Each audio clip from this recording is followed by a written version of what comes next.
বাবা, তুমি মাছ কাটতেছো? লামিয়া কোথায়?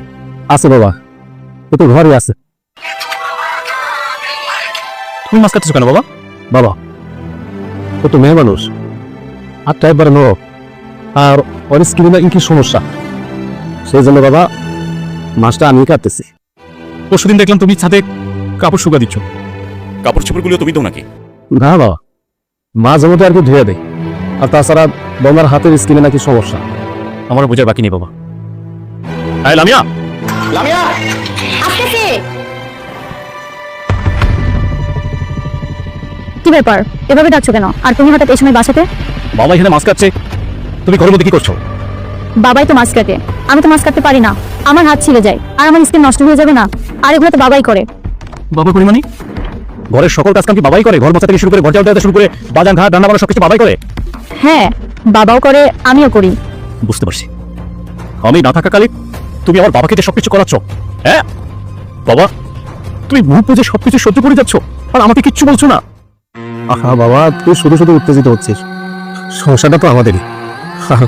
আমি যদি একটু কাজকর্ম করি এতে সংসারে কোনো অশান্তি হবে না। আমি এখন অবসরে আছি, আমি তো চাই না বাবা বোঝা হয়ে তোদের সংসারে থাকতে, তাই আমি এই কাজগুলো নিজ ইচ্ছেতেই করছি। বাবা তুই শুধু শুধু বৌমাকে দোষ দিস না বাবা। তুমি সব কি বলতেছো বাবা?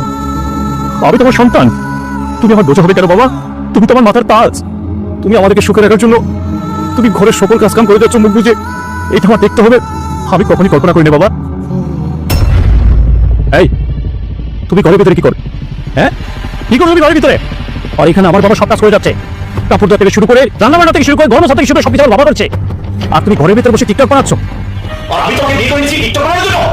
আমি তোমাকে বিয়ে করে দিয়েছি আমার বাবার সেবা করার জন্য, আর তুমি তা না করে আমার বাবাকে দিয়ে চাকরি কাজ করেছো। আরে কি বলছো তুমি এসব? আর আমি তো বাবাকে কিছু বলি নাই, আর তাছাড়াও আমি এসব কখনো করি নাই, আমি তো পারি না। আব্বু আমি কখনো আমাকে বিয়ের আগে এগুলো শেখাই নাই। আর আম্মু না তোমাকে সবকিছু বলেছে?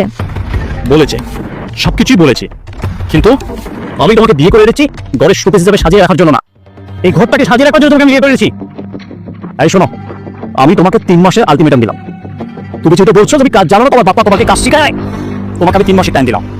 এই 3 মাসের মধ্যে তুমি বাড়ির সকল কাজ শিখবা, শিখে তারপর তুমি সকল কাজ করবা। আর যদি শিখতে না পারো তাহলে 3 মাস পরে ডিভোর্স লেটার দিয়ে বাপের বাড়ি পাঠিয়ে দিব। আমি কোনো কথা শুনবো না তোমার, কথাটা কান করে শুনে রাখো। যাও বাবা, আজান করেছে, তুমি নামাজ পড়তে যাও, এগুলো আমি দেখছি। যাও বাবা, নামাজে যাও তুমি। ঠিক আছে বাবা।